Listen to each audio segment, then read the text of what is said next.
बिस्मिल्लाहिर्रहमानिर्रहीम। अस्सलाम वालेकुम। हम क्लास नंबर 9th का चैप्टर नंबर 2 पढ़ रहे हैं और चैप्टर नंबर 2 का आज लेक्चर नंबर 7 है। लेक्चर नंबर 6 में हमने GW बेसिक के बारे में पढ़ा और उसकी फ़र्स्ट 5 कमांड्स को हमने प्रैक्टिकली देखा। हमने डॉस के ऊपर उसको अप्लाई किया और अगर आपने लास्ट वाली क्लास नहीं सुनी तो नीचे दिए गए लिंक पे आप क्लिक करके क्लास नंबर 6 जो है वो पहले सुने, ताकि आपको ये पता चले कि GW बेसिक को इंस्टॉल कैसे करते हैं और उसको ओपन कैसे करते हैं, ताकि आप भी प्रैक्टिकली साथ साथ अपनी कमांड्स को अप्लाई कर सकें। तो आज हमारे पास कमांड नंबर 6 है, फाइल्स कमांड। फाइल्स कमांड क्या करती है? फाइल कमांड्स ये करती है कि अगर आपकी पार्टीशन में जो फाइल्स सेव हैं आपकी हार्ड डिस्क के ऊपर, उन सब फाइल्स को शो करने के लिए हम फाइल्स कमांड यूज़ करते हैं। इसकी डेफिनेशन देखें। This command is use to list the names of all files residing on the specified drive. जो भी हमारे पास हमारी फाइल्स के नेम्स होते हैं वो हमें शो हो जाते हैं। इसका सिंटैक्स क्या है? Files path name. अच्छा, मैं इसको अप्लाई करता हूँ। फाइल्स मैंने लिखा, आगे है पाथ नेम। पाथ नेम जब भी हम लिखते हैं स्पेस दे के हम डबल कोट्स में लिखते हैं। मैंने देखना है जी सी का मैंने ये फाइल्स देखनी है, मैंने लिख दिया है C:। अच्छा, आगे मैं कुछ यूज़ करने लगा हूँ स्टैरिक डॉट स्टैरिक और मैंने इसको बंद कर दिया। तो अब जब मैं एंटर प्रेस करूँगा तो आप देखेंगे कि हमारे पास जितनी भी फाइल्स सेव हैं C के ऊपर वो हमें शो हो जाएंगी। जैसे कि ये देखें, मैंने एंटर प्रेस किया तो हमारे पास जितनी फाइल्स थी वो सारी की सारी शो हो गई हैं। अब इन फाइल्स के नेम क्या हैं और ये स्टैरिक डॉट स्टैरिक क्या है, ये भी मैं आपको फर्दर लेक्चर्स में आपको बता दूंगा। अभी मैं बस आपको इतना बताऊंगा कि स्टैरिक का मतलब ये होता है कि जितनी फाइल्स हैं, ऑल फाइल्स, मतलब जितनी फाइल्स हमारे पास सेव हैं वो सारी की सारी हमें नज़र आ जाएं। अच्छा जी, नेक्स्ट हमारे पास कमांड नंबर 7 है, किल कमांड। इसके नेम से ही आपको आइडिया हो रहा होगा कि इसका मतलब है कि हम कोई फ़ाइल जो हमारे पास सेव है उसको हम रिमूव करते हैं। अच्छा, अब मैं सारी कमांड्स का प्रैक्टिकल नहीं करवाऊंगा, सिर्फ वो वाली कमांड्स का करवाऊंगा जिसके आपको मतलब थोड़ा इशू हो, कोई आपको पता ना चले कि इसका मतलब क्या है। ठीक हो गया? अभी जब ये मैं नेक्स्ट वाली 2 कमांड्स पढ़ाऊंगा तो आपको किल कमांड भी साथ ही बता दूंगा। अभी सिर्फ आप ये याद रखें कि किल कमांड का मतलब क्या होता है कि हमारे पास जो फाइल सेव होती है हम उसको रिमूव करते हैं, और इसका सिंटैक्स क्या है? किल फाइल नेम, मतलब आप जिस फाइल को डिलीट करना चाहते हैं उसका नाम आप लिखें। अच्छा, मैं आपको ये बता दूं, लास्ट क्लास में भी मैंने बताया था हमने सिर्फ कमांड की डेफिनेशन और सिंटैक्स पढ़ना है। ठीक हो गया? इसके अलावा हमने कोई चीज़ नहीं पढ़नी। और हाँ, ये नीचे एग्जांपल्स लिखी हुई हैं, ये हमें हेल्पफुल होती हैं। अगर हमें समझ नहीं आ रही तो हम फिर एग्जांपल करते हैं ताकि हमें अच्छे से समझ आ जाए। अदरवाइज़ हमने सिर्फ इनकी डेफिनेशंस और इनका सिंटैक्स याद करना है। नेक्स्ट जो हमारे पास है वो है लिस्ट कमांड। अच्छा, लिस्ट कमांड क्या करती है? लिस्ट कमांड हमारे पास जितनी भी फाइल्स या जितनी भी कमांड्स, अब कमांड कह लें, फाइल्स नहीं कहें, फाइल्स कह सकते हैं, लेकिन कमांड का मतलब ये होता है कि अगर हमने GW बेसिक में कोई भी कमांड हमने चला दी है, एक दफ़ा लोड हो गई है, तो आप उसकी लिस्ट को देख सकते हैं। कैसे? हम इसका प्रैक्टिकल करते हैं। सबसे पहले मैं ये CLS यूज़ करके अपनी स्क्रीन को साफ़ करता हूँ। अभी मैं यूज़ कर रहा हूँ जी 10 लाइन मैंने लिखी है। इधर मैं गया हूँ, मैंने लिखा है कि आप प्रिंट कर दें हेलो। ठीक हो गया? और मैंने ओके किया और मैंने यहाँ पे रन कर दिया जी, तो हमें मैसेज आ गया ओके। ठीक हो गया? अब मैं इस स्क्रीन को दोबारा साफ़ करने लगा हूँ, CLS। अब मैं चाहता हूँ कि मैं वो लिस्ट देखना चाहता हूँ कि कौन कौन सी हमारे पास कमांड्स जो हैं वो लोड हुई हैं। ठीक हो गया? अभी मैं सिर्फ लिस्ट प्रेस करूँगा, लिस्ट लिख के मैंने एंटर प्रेस किया है तो वो दिखा रहा है आपको कि आपने सिर्फ लाइन नंबर 10 लिखी थी और उसमें आपने प्रिंट हेलो लिखा हुआ था। ठीक हो गया। मतलब हमारे पास जितनी भी कमांड्स जो लोड हो चुकी होती हैं उसकी लिस्ट हम देखते हैं। और इसका सिंटैक्स क्या है कि आप लिस्ट लाइन नंबर लिखें। सपोज़ अगर आप एक ही लाइन देखना चाहते हैं तो आप लाइन का नंबर लिख दें। ठीक हो गया। अदरवाइज़ आप जस्ट लिस्ट लिखते हैं तो वो इनफ होता है। ठीक हो गया। इसका सिंटैक्स 2 है, आप कोई एक सिंटैक्स याद कर सकते हैं। सिंपल सिंटैक्स तो यही है कि आप लिस्ट और फाइल आप मतलब आप जस्ट लिस्ट लिख दें। क्योंकि पेपर पॉइंट ऑफ व्यू से हम सिंटैक्स को पूरा याद करेंगे, वो है लिस्ट और लाइन नंबर, कि आप लिस्ट के साथ लाइन नंबर भी मेंशन करें जो आपने देखनी है। ठीक हो गया जी। नेक्स्ट हमारे पास है लोड कमांड। लोड कमांड का क्या मतलब है? लोड कमांड का मतलब ये है कि जो फाइल्स हमारे पास सेव हैं हार्ड डिस्क के ऊपर,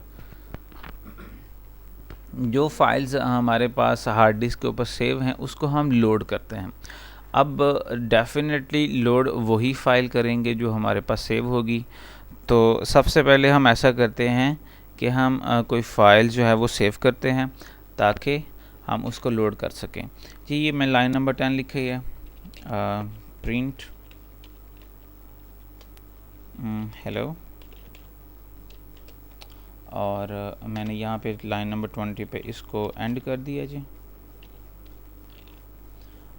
और मैंने इसको रन करना था, रन कर दिया। अब मैं इसको सेव करना चाहता हूँ। सेव करने के लिए आप सेव लिखें और डबल कोट्स लिखें और अपनी फ़ाइल का नेम लिखें कि आप किस नाम से फ़ाइल को सेव करना चाहते हैं।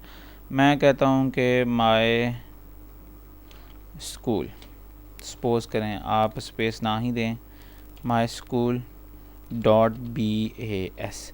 अच्छा, अब ये BAS क्या था? हमने पढ़ा था कि ये हमारे पास एक्सटेंशन होती है GW बेसिक की। जब भी कोई फ़ाइल हम सेव करते हैं तो हम इसको एक्सटेंशन से सेव करते हैं, अदरवाइज़ हमारे पास फ़ाइल जो है वो सेव नहीं होगी। अच्छा, ये सेव होगी कहाँ पे? ये हमारे पास डेस्कटॉप के ऊपर सेव होगी। अभी आप देख सकते हैं कि यहाँ पे ये मेरा डेस्कटॉप है, यहाँ पे उस नेम की कोई फ़ाइल सेव नहीं है माई स्कूल के नेम से। ठीक हो गया। ये एक फ़ाइल आपको नज़र आ रही होगी माई, ये आप ये वाली, ये माई फ़ाइल है, माई स्कूल नहीं है। तो अभी मैं माई स्कूल की फ़ाइल को सेव करूँगा जिससे आपको आइडिया हो जाएगा। अच्छा, ये फ़ाइल थी, मैंने ओके प्रेस किया, हमारे पास मैसेज आ गया ओके। ठीक हो गया। अभी मैं अपने डेस्कटॉप पे जा रहा हूँ तो आप देखिएगा कि वहाँ पे हमें फ़ाइल मिल जाएगी। ये देखें जी, हमारे पास ये वाली फ़ाइल आ गई है myschool.bas। तो ये वाली फ़ाइल्स हमने सेव कर ली है। अच्छा जी, ये तो हमारे पास फ़ाइल होगी सेव। ये मैं आपको 2 कमांड्स पढ़ा रहा हूँ कि आपको सेव कैसे करते हैं फिर लोड कैसे करते हैं। बेसिकली हम लोड पढ़ रहे हैं, लेकिन लोड ज़ाहिर है वही फ़ाइल होगी जो पहले सेव होगी। अब मैं CLS कर रहा हूँ ताकि मेरी स्क्रीन साफ़ हो जाए। अच्छा, अब मैं लोड करना चाहता हूँ, मैं लिखूँगा लोड, उसके बाद मैं लिखूँगा डबल कोट्स और उसके बाद मैं अपनी फ़ाइल का नेम लिखूँगा। फ़ाइल नेम हमारे पास क्या थी? myschool.bas। अच्छा जी, मैं इसको एंटर प्रेस करने लगा हूँ, मैसेज आया ओके। अब मैं रन करता हूँ इसको, तो देखें हमारे पास वो वाली फ़ाइल का रिज़ल्ट आ गया जो कि हमने लाइन नंबर 10 पे हेलो लिखा हुआ था। ठीक हो गया। तो लोड करने के लिए क्या हमारे पास सिंटैक्स है कि आप लोड लिखें और फाइल का नेम लिख दें। इसकी सिंपल डेफिनेशन क्या है? This command loads a file from disk to memory.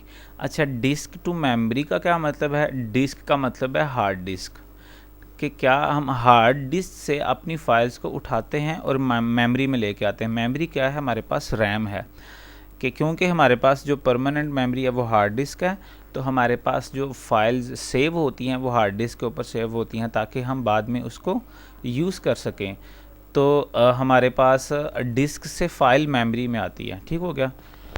तो ये हमारे पास लोड कमांड थी। नेक्स्ट देखें, नेक्स्ट हमारे पास है MK कमांड।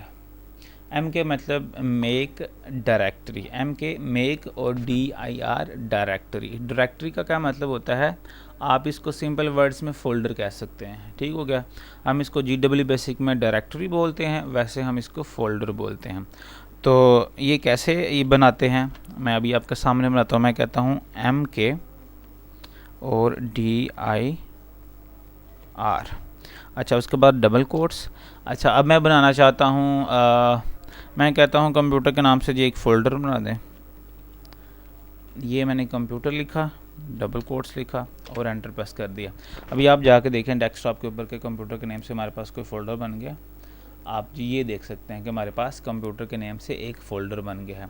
अच्छा, अब आप ये सोच रहे होंगे कि हमने यहाँ पे .bas क्यों नहीं लिखा। अच्छा, वो हमारे पास फ़ाइल सेव करने के लिए है, क्योंकि फ़ाइल की कोई ना कोई एक्सटेंशन होती है, और मेक डायरेक्टरी हमारे पास फ़ोल्डर क्रिएट करने के लिए, ये विदाउट एक्सटेंशन होता है। तो इसमें हम क्या करते हैं, इसमें हम फ़ोल्डर को क्रिएट करते हैं, मतलब कि डायरेक्टरी। अच्छा, नेक्स्ट हमारे पास कमांड्स हैं, बहुत सिंपल सी हैं, इसको हम देख लेते हैं। वो हमारे पास है command number 11, name command. This command is use to rename a file, कि अगर आप फाइल्स का नेम चेंज करना चाहते हैं, रीनेम फाइल, ठीक हो गया। आप क्या करें, इसका सिंटैक्स क्या है, नेम, ओल्ड फाइल नेम, आप जो फाइल आपके पास सेव है उसका नाम लिखें, एज लिखें, फिर न्यू फाइल नेम, फिर आप जो नेम चेंज करना चाहते हैं वो वाला फाइल नेम लिख दें, ठीक होगा। मतलब पहले हम पुराना नाम लिखते हैं और फिर एस लिख के हम न्यू नेम लिख देते हैं, तो हमारे पास रीनेम फाइल हो जाती है।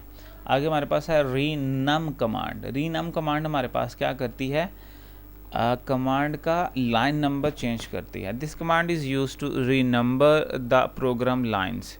सपोज़ अगर आप लाइन नंबर 10 को लाइन नंबर 20 करना चाहते हैं, तो वो हमारी लाइन नंबर को चेंज करता है। सिंटैक्स क्या है, रीनम न्यू नंबर, आप न्यू नंबर एंटर करें और फिर आप ओल्ड नंबर एंटर करें और फिर इंक्रीमेंट एंटर करें। अच्छा, ये जो बातें लिखी हुई हैं कि न्यू नंबर क्या होता है, इंक्रीमेंट क्या होता है, ये एक्सप्लेनेशन में गिवन होती हैं, आप इसको पढ़ सकते हैं, ये आपको समझ आ जाएगी, ठीक हो गया। अब वो कहता है कि आप न्यू नंबर दें, फिर ओल्ड नंबर दें और फिर इंक्रीमेंट हो जाएगा उसमें, मतलब जो पहले अगर 10 है, अगर आप 20 करना चाहते हैं तो फिर उसमें इंक्रीमेंट हो जाएगा, तो हमारे पास लाइन नंबर 20 हो जाएगी। अच्छा, ये हमारे पास नेक्स्ट है रिमूव डायरेक्टरी, RM, मतलब रिमूव डायरेक्टरी, मतलब जो हमने फ़ोल्डर अभी बनाया था कंप्यूटर के नेम से, अगर आप उसको रिमूव करना चाहते हैं तो आप RMDIR लेके उसका पाथ नेम लिखेंगे। पहले हमने फाइल नेम लिखा, अब पाथ नेम लिखेंगे। पाथ नेम का मतलब ये कि वो फ़ोल्डर कहाँ पे पड़ा हुआ है, ठीक हो गया। वो फ़ोल्डर जहाँ पे पड़ा होगा उसका एग्जैक्ट पाथ नेम लिखते हैं। जैसे कि मैं कैसे पता चलता है कि कहाँ पे फ़ाइल पड़ी हुई है, ये देखें जी, ये हमारे पास कंप्यूटर फाइल है, ये हमारे पास पाथ है, सॉरी,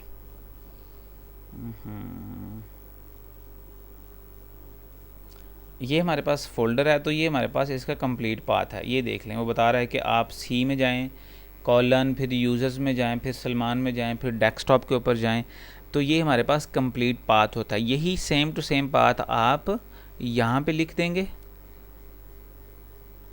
यहाँ पे इसके आगे आप इसको, मतलब आप जब आप लिखेंगे तो आप इसकी जगह लिखें ये वाला RMDIR, उसके बाद वही पाथ जो हमने अभी देखा है वो आप पूरा का पूरा पाथ लिखेंगे। उसके बाद आप एंटर प्रेस करेंगे तो हमारे पास वो वाली फ़ाइल जो है वो डिलीट हो जाएगी, मतलब वो वाला फ़ोल्डर। और लास्ट में फ़ोल्डर का नाम भी आपने लिखना है जिसको आप डिलीट करना चाहते हैं, ठीक होगा। पाथ के बाद आपने नाम भी लिखना है। अगर समझ नहीं आती तो नीचे एग्जांपल लिखी हुई है, आप कर सकते हैं।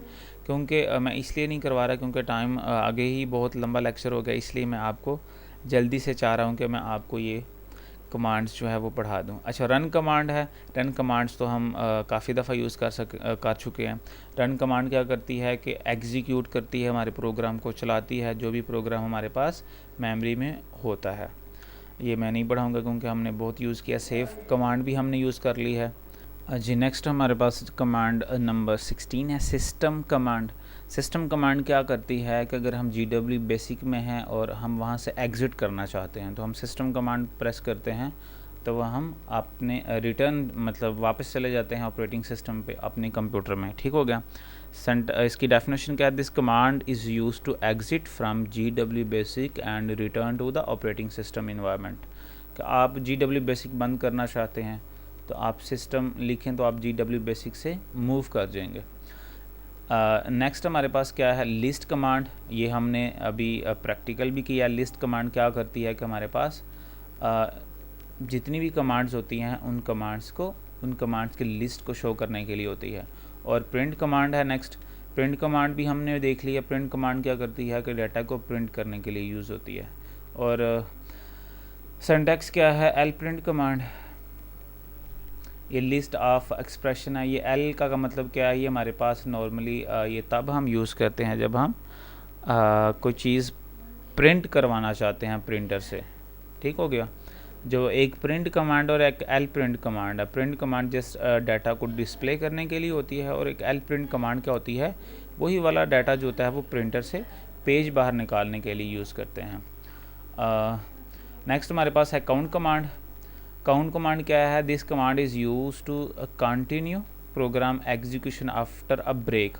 मतलब अगर हमने हमारे पास कोई इंटरप्शन आ गई है, हमारे पास कोई एरर आ गया है, या हमने ब्रेक लगाई हुई है, तो काउंट क्या करती है, उस जहाँ पे हमने ब्रेक लगाई हुई है उधर से ही कंटिन्यू करती है हमारे GW बेसिक को। तो ये हमारे पास आज कमांड्स कंप्लीट हो गई हैं। आई थिंक सो आपको इनकी समझ आ गई होगी, और अगर समझ नहीं आई तो आप मुझे कमेंट कर सकते हैं, मैं आपको ज़रूर गाइड करूँगा।